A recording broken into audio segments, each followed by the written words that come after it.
voting underway across the country. The focus now in the battle for the House. Republicans, they've got a lot of retirements. And one of those is Issa, who is retiring at the end of this term. He's leaving District 49 in Southern California, but he's our guest now out of D.C. And, sir, how you doing? Good morning to you. How's it feel? Fine, Bill. Happy Election Day. Thank you. And to you as well. You're one of 41 Republicans who will leave their seats. First of all, on a personal level, what do you think about today? Well, you know, if you don't believe in term limits after 18 years, when do you? So it was time.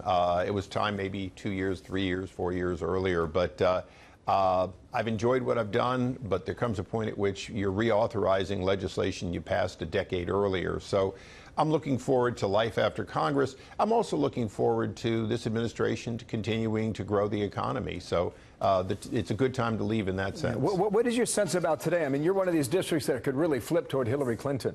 There were 23 House districts Republicans are defending today where she won at the presidential level, but a Republican held on to the seat like you did in 49. What gives at the end of the night, do you think?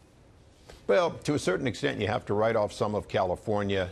My district was never in play this cycle, and so it was never funded. And quite frankly, we know the results already, and there will be a Democrat representing La Jolla and Solana Beach for the first time in a number of years. But I have to remind people, I took that part of the district from a Democrat, and someday it'll be taken back. But for now, California is leaning very hard to the left. Okay, but there are, I think, 7 other districts in California where the rest of the they kind of districts split the vote. What do you think comes in the end? What is the net gain for Democrats in that?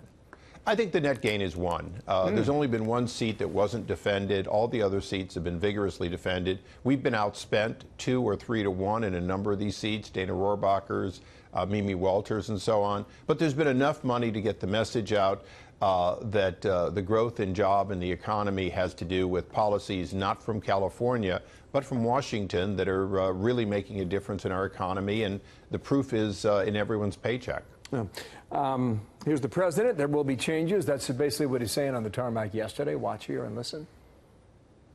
Administrations make changes usually after midterms, and probably will be right in that category, too. I think it's very customary. No timeline. No timeline. I mean, for the most part, I love my cabinet. We have some really talented people. How much consideration have you given to that after this vote? Well, I think that there's no question that the Senate has not been willing to fill enough positions for the president. So he's going to both have to reshuffle people to meet the needs and push harder on the new Senate to get the kind of confirmations he needs. You know, throughout government at all levels, there are vacancies, often career vacancies, because the Democrats in the Senate are forcing 30 hours of debate for most confirmations. Okay. Bob Mueller may get back to work after this vote. There's some rumors, but these rumors have been out there for 2 years, that he'll make a move after Election Day. What is your view on that? Well, he's been quiet, but he hasn't been without constant work. This is somebody who's been looking for a crime and hasn't found one in 2 years. And that's the reality of his investigation.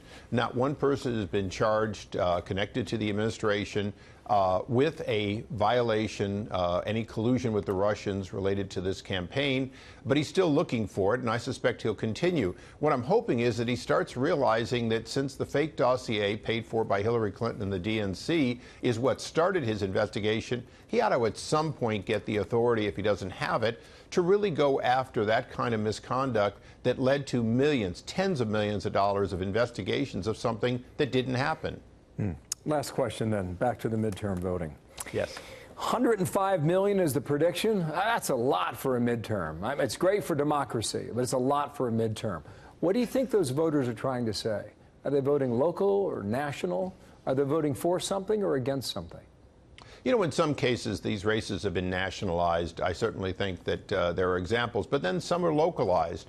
In West Virginia, we're looking at Senator Manchin, who's voted with the president on more than a few occasions, who's wildly popular, and it's a local referendum on whether to keep him as a split vote.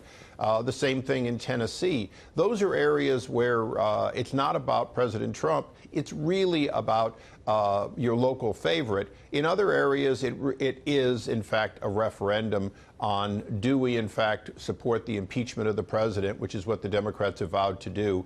Are we going to stalemate the administration's efforts to improve our economy further in the House? That, in some of these races, is absolutely the case. I'll tell you, Bill, the one thing you'll see, though, is in one district, they'll be campaigning about this person is just like Trump. Move over one district, and they're not mentioning Trump at all. So it's very much about where the Democrats think that they can use Trump against a candidate versus when they're shying it away from him because, in fact, this administration's success. Let's see how the results turn out on that. Sir, thank you so much. I think you just got a text message. Daryl Issa there in See you late Washington, tonight. D.C. Thank you, sir, for your time today.